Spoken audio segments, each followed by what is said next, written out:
down. We the talk around town. Alex threw the ball to Smokey for a touchdown. Ha.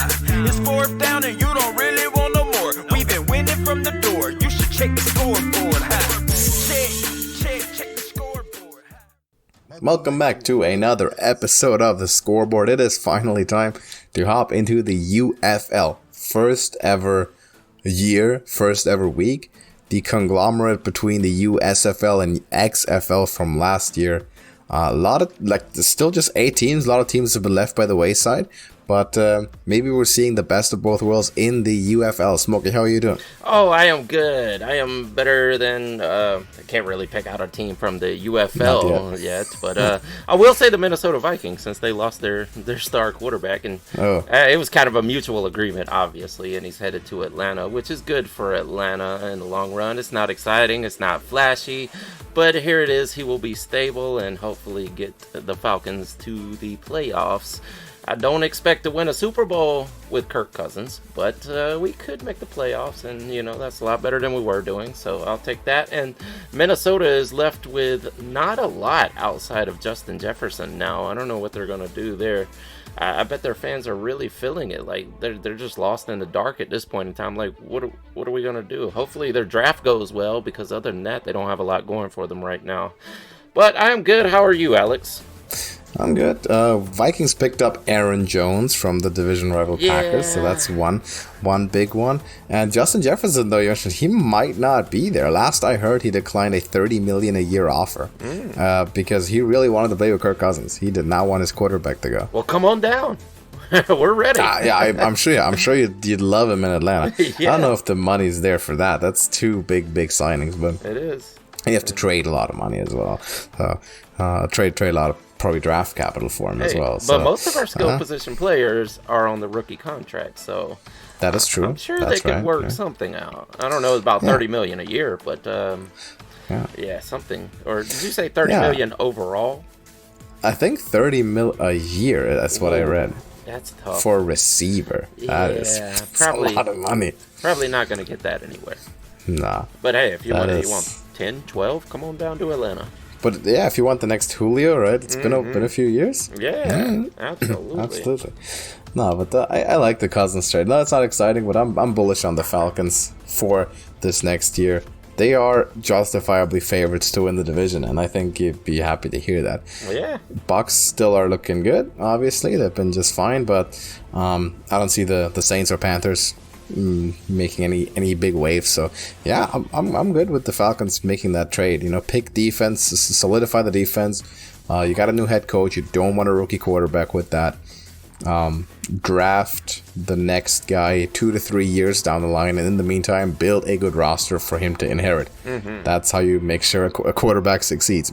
Destination is the number one qualifying factor to see if a quarterback, to predict if a rookie will succeed in the league or not. Oh, absolutely. More than any other thing. So to me, smart move. The money, you had the cap space, go sign a veteran. Even if you overpay him, that's fine, because in the division you're in, it's probably enough to win, or at least to seriously contend, and then you can focus on the future if Raheem Morris is the guy.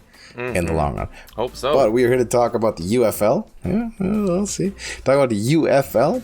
8 teams from the XFL and USFL thrown together.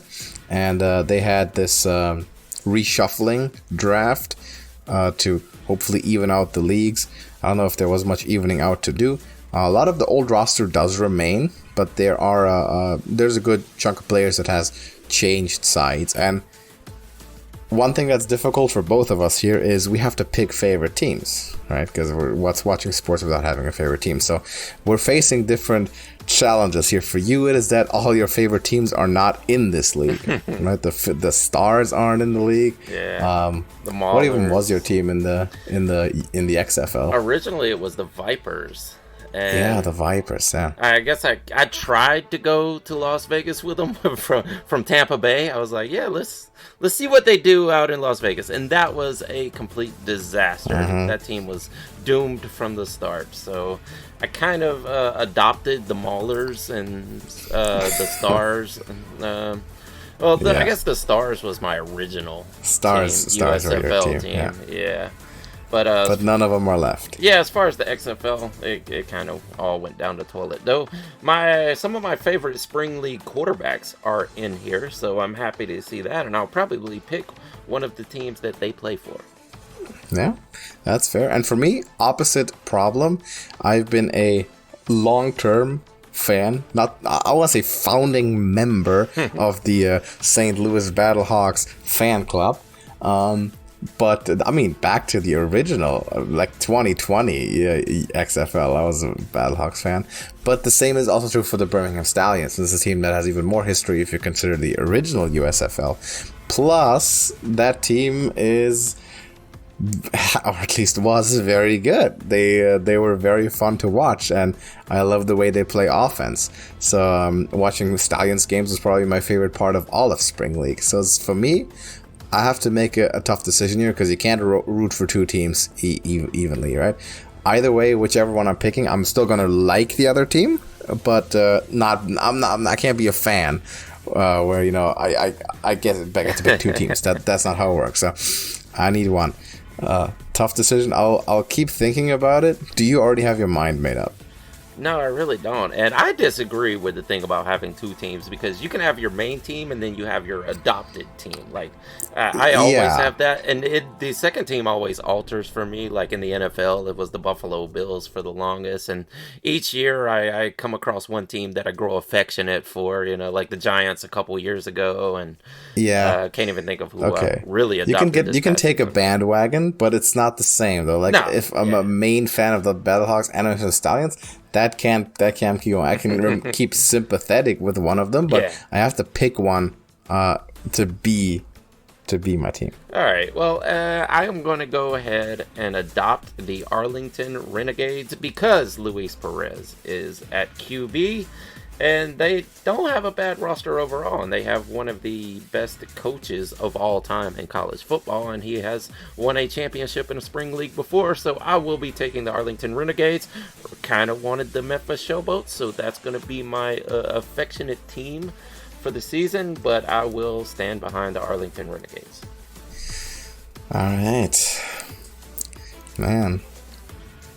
Okay, I have to make a pick, I guess. I have to for that. I've been sitting on this for about half a year since we knew about this feud, and it's been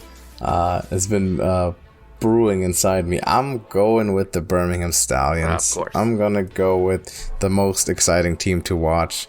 Back-to-back champions.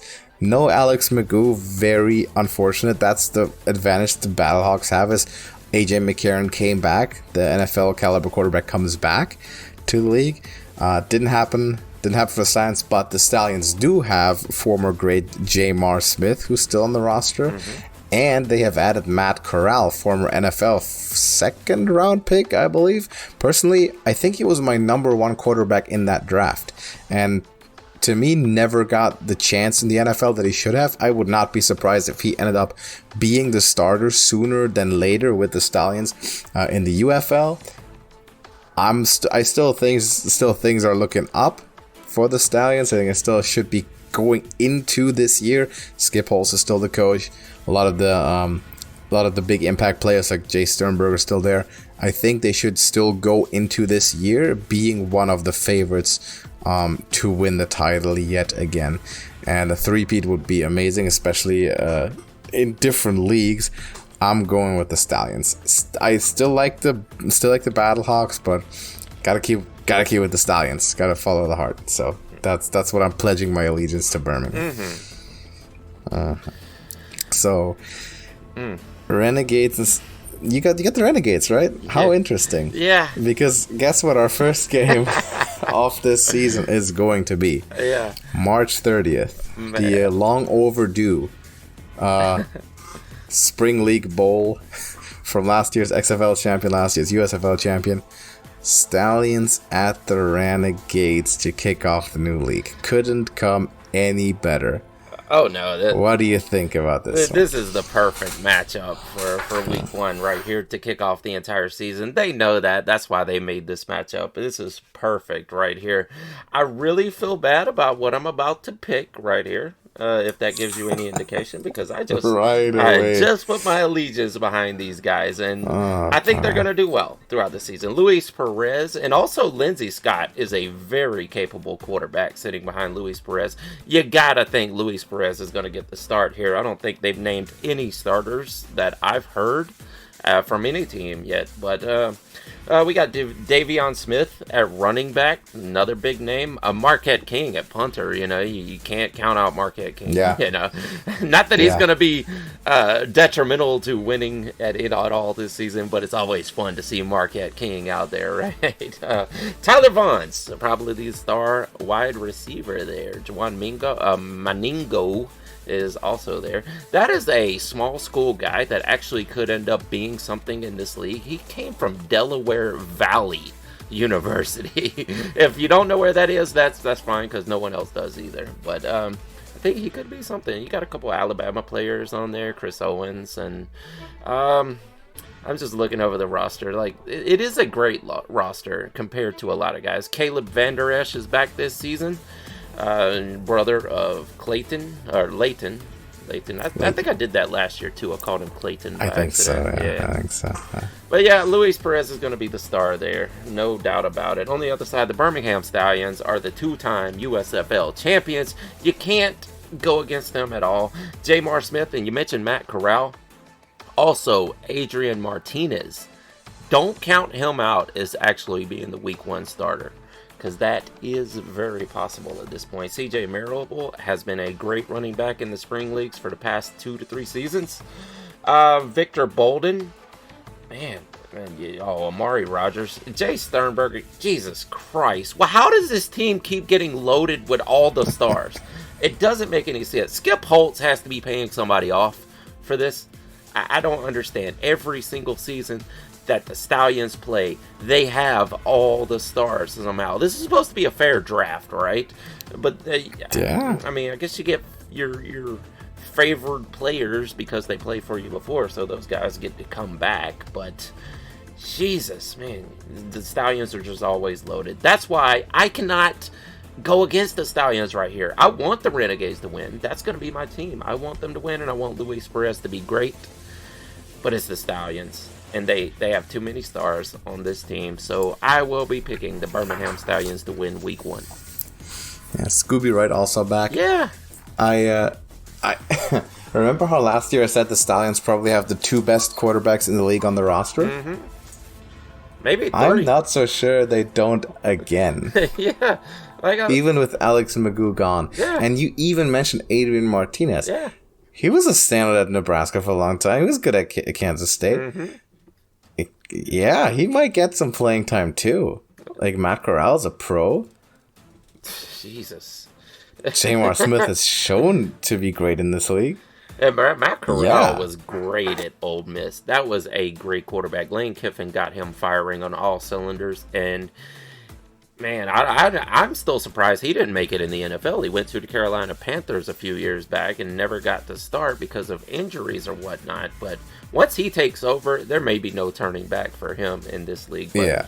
Like I said, you got 2 other ones, so it doesn't make sense. But the Birmingham Stallions are loaded. But to me, probably the most important thing, the offense, aside from the quarterback, all the offensive key pieces that made that team what it was, they're all back. Mm-hmm. They're also there. C.J. Marable's there. Sternberger's still there. Victor Bolden's still there. That's an offense that's played together for 3 years now, or entering their 3rd year. Mm. And by the way, remember the best player in the original XFL, Kenny Robinson, the safety? Mm-hmm. 1st round pick in the NFL? Yeah, he's on the Stallions too. Doesn't make sense. So, I like my time. Amari Rogers is still there. Bo Scoreboard was there. I believe he actually has announced his retirement just very, very recently, so he would not be on the roster opening day. But this looks like the most loaded roster to me. I'm taking the Stallions also to get it done at Arlington and make a point for the USFL of last year and make a point for the Stallions of last year. Even without the MVP of the league, Magoo no longer on the roster, that team is not going to miss a beat. So I will take the Stallions over the Renegades. The St. Louis Battlehawks, my second team, I guess now, at the Michigan Panthers.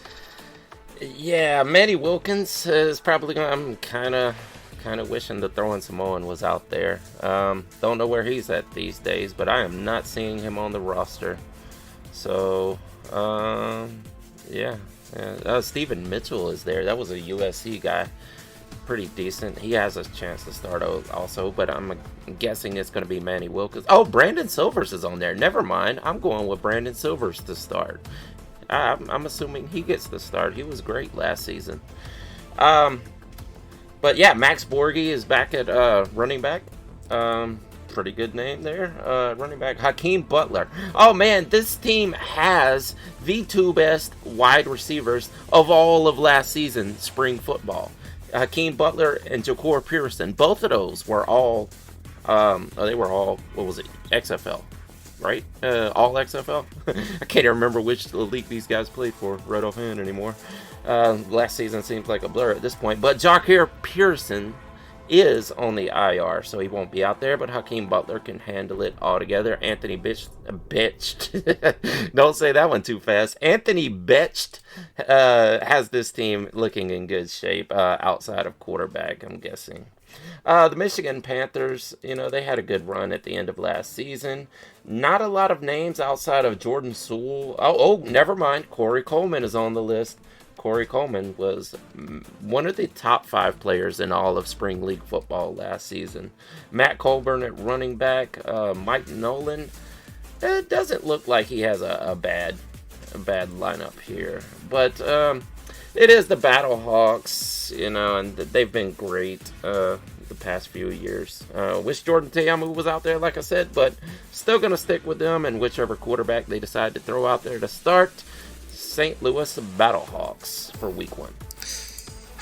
Alright, I'll go Hawks as well. Battlehawks, that is. I'll take them. They're not playing the Stallions, but a little bit more difficult. I feel like this team has maybe lost a step. Now, AJ McCarron's still there, but I feel like this team may have lost a step. I don't know how well they would stack up against the USFL rosters from last year anyway. I feel like that league had a slightly higher quality than the XFL to begin with. Now they're playing the Panthers. I'm actually surprised the Panthers are in this. Like, they're one of the 8 teams selected, which I found a bit weird. The Panthers do retain quite a few of their important players.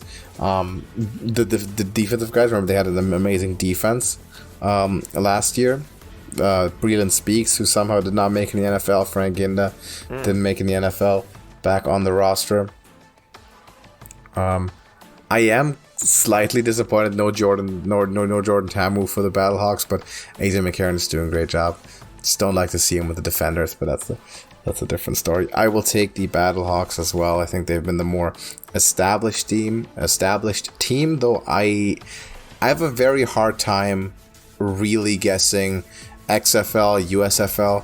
I have a hard time picking XFL teams to start the season. I know they've had this reshuffling and they're supposed to be even, but I did feel like the quality in the USFL was a tick higher last year, and I don't know yet. I don't know. I'm having a tough time picking the XFL teams, but I'm going to trust the pro experience there with the quarterback and AJ McCarron. Say the Battlehawks get it done. Yeah, I totally overlooked AJ McCarron when I was going through the roster there.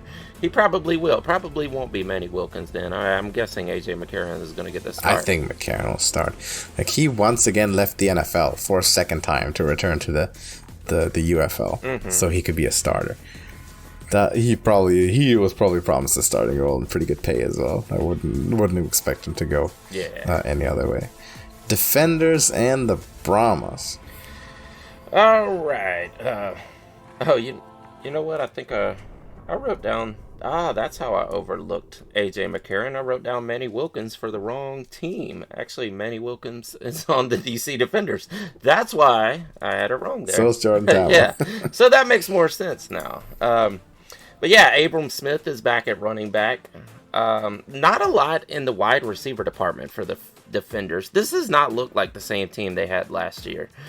Kiki Kuti, probably the biggest name there. He had some time with the Texans a few years back. Isaiah Coulter is a recognizable name. but not a big name. The guy played for Rhode Island, which doesn't instill confidence in anyone. Over on the other side, Jack Cohn is here for the San Antonio Brahmas. The Brahmas were horrible last season, but now they have a much better roster. I do believe so. Wade Phillips is back, and I think this is a much better roster than they had last season. Cody Latimer, my favorite tight end, is actually on this team now. Stevie Scott at running back. Probably my new favorite name, because every season I like a wide receiver's name because there's always something cool. But I'm going with Juan Carlos Santana as my favorite name at wide receiver this season. Maybe TJ Vasher will be the number one for them. But this is not a bad roster. I really like it. But it's the DC Defenders, and knowing their history, I think for week one, you kind of have to stick to being safe and go with what you know. And the DC Defenders win a lot. I'll be picking the Defenders. Yeah, Defenders look good. I mean, Abram Smith, if we remember him from last year, record-setting running back, he's still there. Who are we thinking starting quarterback for the Defenders? He's going Tamu? Wait. Did I... Hold on. Let me pull up their roster. Because I wrote all these down last night, and I may have actually mixed up some names. Let's see. Who do we have at quarterback? I hate how the UFL website has their the rosters are bad. Yeah, the roster listing is pretty bad. It is. Like, it's so hard to find all the people, and that's probably why I mixed a few up here. And I pulled up the wrong ones here. DC Defenders. All right. So looking through their roster, where are the quarterbacks? Okay.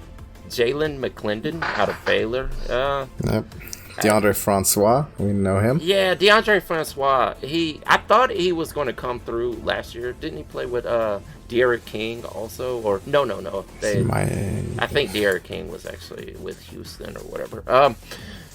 Man. And Jordan Tamu. And Jordan Tamu is on. Why am I not seeing him on here? I see DeAndre Francois. Where? Who's the last player you're seeing in your roster list? The very last player? Let me go all the way down to the bottom. Abram Smith. Okay, you gotta click on load more below that. See, okay. It's not the whole list, so you got a couple more. Yeah, okay, there he is. I'm guessing over DeAndre Francois, it'll be Jordan Ta'amu, right? Yeah. See, I thought Jordan Ta'amu wasn't even in the league, because when I looked through these, I did not click on more. Yeah. So the UFL website, right off the bat, F grades. Yes. For sure. Absolutely. Yeah. Gotta do better. Gotta be better. Mm-hmm. Okay. But we're thinking Tamu, I guess. Obviously, and, for the Brahmas, unfortunately, no Kurt Bankert anymore, Twitter legend. But they do have two recognizable names. Quentin Dormady is one of them. That was the quarterback with the funny playbook incident, right, from last year. Oh yeah, the whole nonsense that happened somehow. Got cut or whatever. And then and then brought back, and he was good. I don't remember for sure, and then there's Tom Flacco, and that name rings a bell. And yes, he is the younger brother of the NFL Comeback Player of the Year, Joe Flacco. Also a quarterback from Towson for the Brahmas. So who's going to be starting there? I guess I'm going to go with Dormady for the spring league experience, but I wouldn't mind to see Tom Flacco. Maybe there's some genetic goal to be struck there. Maybe the family connection is going to get it done for the Brahmas. As for the game, though, I'm going Defenders. Too many of the high quality names are still there. The Brahmas last year were kind of a mess for most of the year. Quarterback carousel. I mean, Jack Cohn was okay for a while. Kurt Bankert was okay for a while, but they haven't really gotten settled in very well. They're also the newest team, so I will go with the Defenders. They are more established. Jordan Ta'amu might be the most seasoned spring league player in existence at this point in time. Yeah. If not Scooby Wright. Maybe Scooby Wright, because he even played in the what's it called, the AFL? Oh yeah. Yeah. That only lasted 6 games or 7 games? It was 6 games, but I remember very well he played for the Arizona Hotshots in the AFL. Because he was the Cardinals before then. So aside from him, maybe Jordan Ta'amu might just be the most seasoned he's definitely the most seasoned spring league quarterback. I'll give him the win. So we agree on that one. Defenders take it against the Brahmas.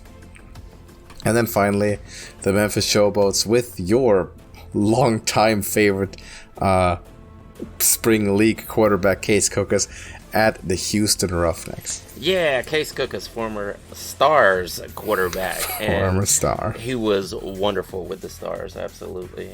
Cole Kelly is also on the roster here. I'm actually looking through the rosters all over again and like making sure I got all of them now, because I was missing a ton of players by not doing that. Oh, Reed Sinnett. But that's for the Roughnecks, sorry. Darius Victor is back at running back. Wide receiver, not a ton of huge names outside of Derek Dillon and Jay Adams. Yeah, nothing great. John DeFilippo is actually the coach now. He was the New Orleans Breakers coach in the USFL last season, and they were decent. They were damn decent. He had the Breakers running really well. They made a push, but didn't quite get it done because you're in a league with the Stallions, so what are you going to do? On the other side, here's something weird about the Houston Roughnecks, is they're really not the Roughnecks. They are the Houston Gamblers, kind of rebranded as the Roughnecks. I don't know what made them go with this decision. I don't know. But should have been the Gamblers. Yeah, you would think. I mean, that has a bigger history than the Roughnecks does, but you have the trademark, man. Take the historical name. I don't get it. Yeah, you would think so. I mean, and Curtis Johnson, the coach, he's back. He was with the Gamblers last year. This is the Gamblers team rebranded as the Roughnecks, and maybe that's to make the divisions fit better or whatever. I don't know. But Kenji Bahar. And I actually brought this guy up to you. A guy that has a chance of playing quarterback here is Jarrett Garantano. I mentioned to you in a text recently. Forgot what we were talking about. Maybe obscure quarterbacks. Yeah, exactly. And I was like, this guy could turn out to be Jarrett Garantano. And I was like, if you don't remember that name, that's fine. No one else does. That's the point. Yeah, exactly. Former Tennessee quarterback. You know, he has a chance to get started, but I'm assuming it's going to be Kenji Bahar, probably the best in USFL running back in Mark Thompson here. Isaiah Henney, that's a big name. This is a good team that Curtis Johnson has here.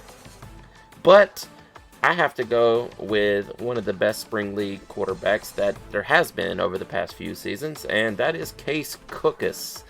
And I think that John DeFilippo can get this done here. And it's weird that I picked all road teams, but I'm going to stick with the Memphis Showboats. Yeah, I mean, it's justifiable for the first three, I would argue. Mm-hmm. You know what? This one, I'll disagree with you on this one. Even though it's extremely hard to predict week one, and I'm curious to see what the betting odds have to say. Probably all of them pretty close to zeros. Week one's so hard to say. Roster reshuffle. For the sake of spicing it up, I'm gonna take the Roughnecks. Because Case Cookus has been good with the Stars. But I'll take the Roughnecks here. I think even though they should have been the Gamblers, if we're being honest, they were the better team. I mean, Mark Thompson, he had like 2.5 touchdowns a game on average, right? Something incredible. Yeah. I mean, completely crazy last year. Roughnecks have a very good offensive line, a lot of NFL guys, a lot of experienced guys, and the Showboats is new quarterback in a new system, and aside from like Vinny Papale, just not the star powers, not the names that you'd recognize as spring football workhorses. I see more of that on Houston, so that's what I'm going with. It'll be close. I don't even know who the starting quarterback's going to be. I assume Case Cookus will be the quarterback for the Showboats. Mm-hmm. Houston, not sure. Some guys to choose from. I'm gonna go Roughnecks. I want to disagree with you on one game, so I'm going Houston Roughnecks. Mm-hmm. I just had to go back through the rosters too for the Stallions and make sure Bo Scarborough was on the team. You're assuming that the number one guy is going to be CJ Marable, though, right? Because, like last year. Yeah. Bo came in halfway through the season in 2021 or 22, I guess it was, in the 2022 season, and absolutely dominated, much like he did in his first season in college. Like, this was a freak athlete that had been scouted since high school, like early high school, like 9th grade or so, because he was just a freak athlete. He came in there, I mean, he didn't do much in the NFL. It went to the Lions and stayed on the practice squad a little bit, but didn't do nothing in the NFL, and came into the Stallions 2 seasons ago and absolutely dominated for the rest of the season. And then last season he just fell off into obscurity as CJ Marable took the job back over.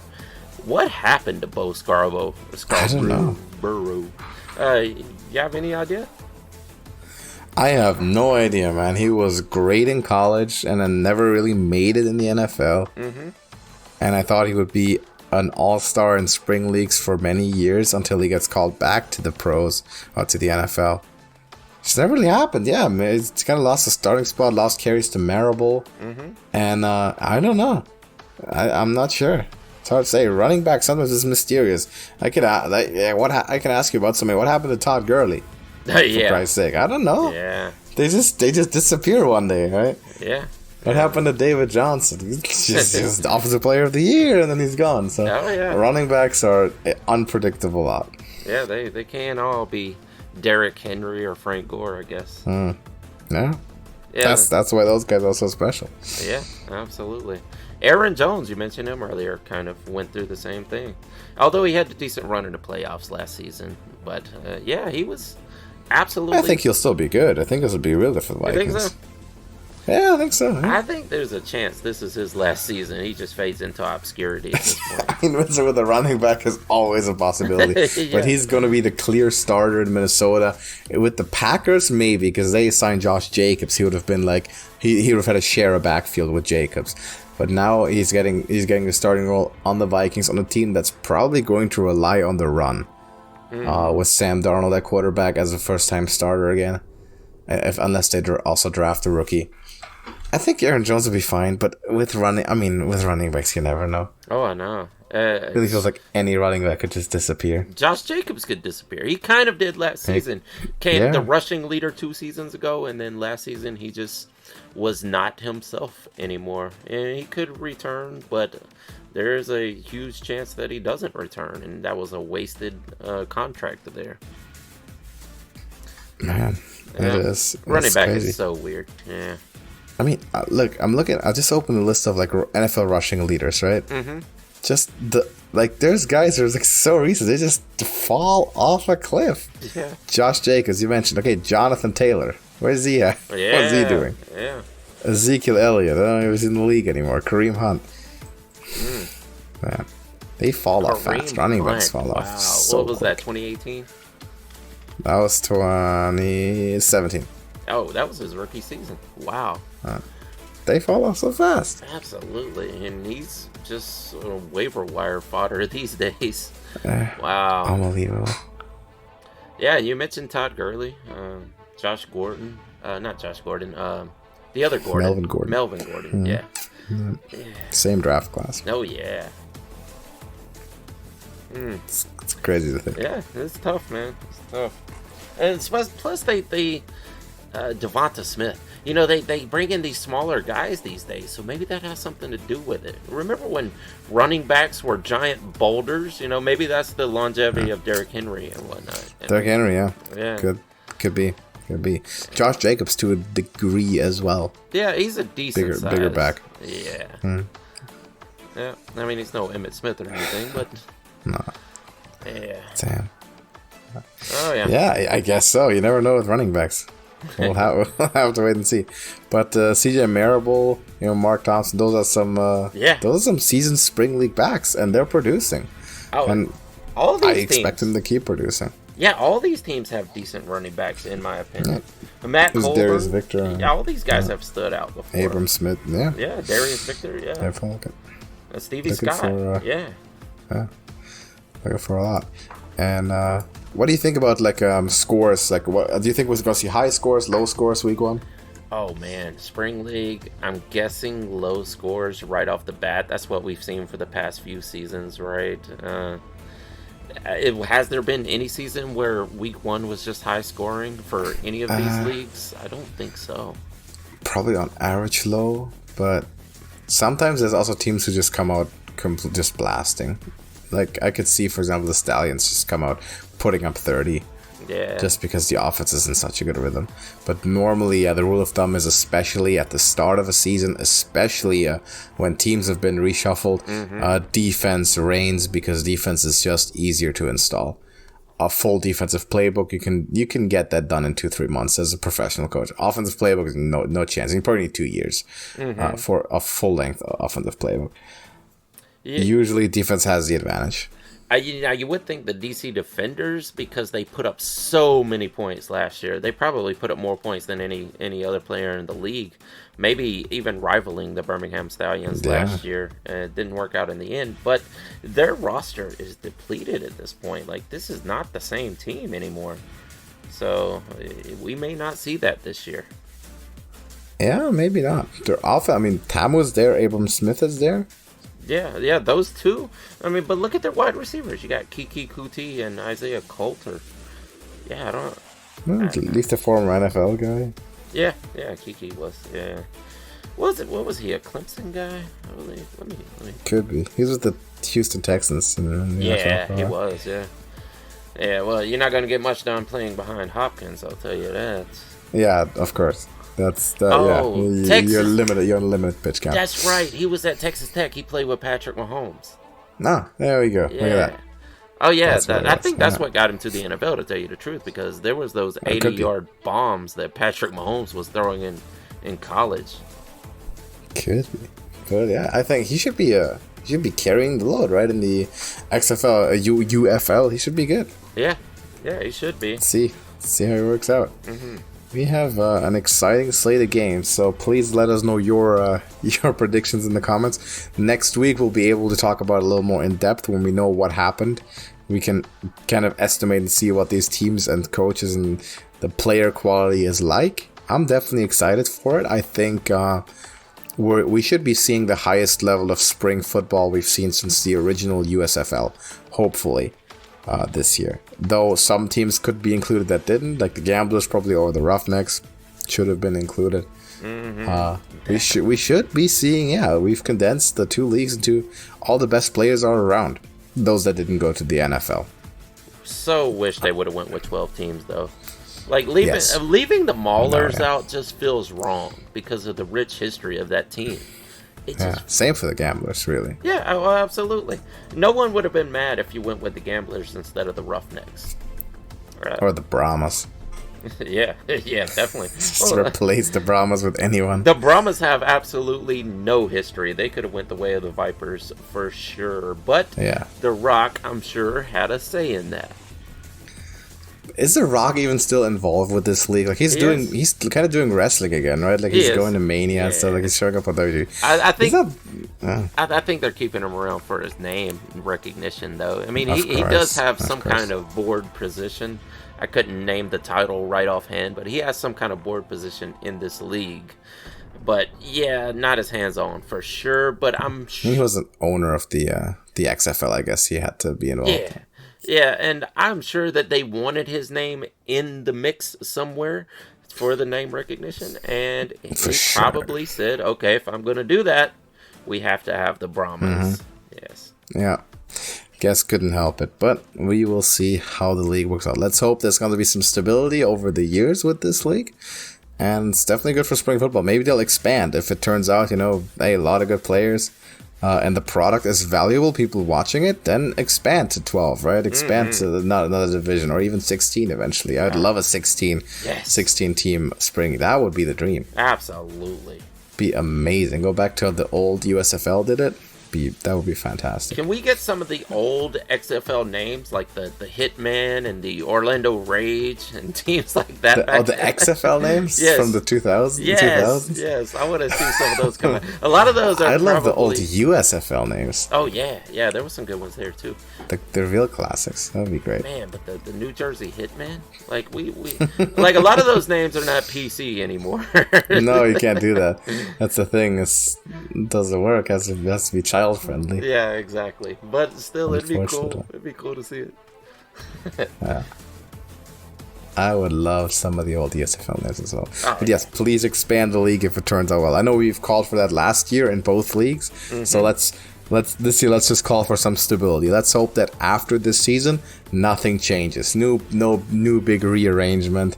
Just stability. Roster stay the same. Proper draft. First year of actually just proper drafting, proper off season, and then see where the product goes from there. Absolutely. That's what I'm going to be rooting for. And also the Stallions. I'll also be rooting for the Stallions. Those two things.